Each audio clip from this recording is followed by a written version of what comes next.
রাজকীয় স্বাদের এই সেমাই তৈরি করার জন্য প্রথমে প্যানের মধ্যে বাটার নিয়ে নিয়েছি আর নিয়ে নিয়েছিলাম 1 প্যাকেট লাচ্ছা সেমাই। দিয়ে দিব পরিমাণ মতো লবণ আর দিয়ে দিব 2 টেবিল চামচ চিনি আর 2 টেবিল চামচ গুঁড়া দুধ। সবকিছু একত্রে খুব ভালো করে মিক্স করে নিতে হবে। এটা একটু আলতো হাতে কয়েকবার ধাপে ধাপে করতে হবে। এরপর ঠান্ডা হওয়ার জন্য রেখে দিব। একটা প্যানের মধ্যে 1.5 লিটার দুধ নিয়েছিলাম সামান্য চিনি। এখানে আমি ব্যবহার করেছিলাম 1 টেবিল চামচ চিনি আর 1 টেবিল চামচ গুঁড়ো দুধ।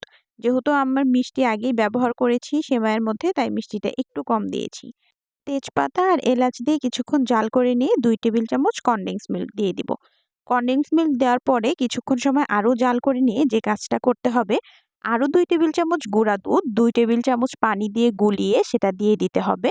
এটা দেওয়ার পর বেশিক্ষণ জাল করতে হবে না, 5 মিনিটের মতো জাল করে নিলেই হয়ে যাবে। দুধটা ঠান্ডা করে নিব আর ওই পাশে যে সেমাইটা রেখেছিলাম সেই সেমাইটায় 2টো ধাপে আমি এই দুধটা মিশিয়ে নিব। অবশ্যই দুধটা ঠান্ডা করে নিতে হবে।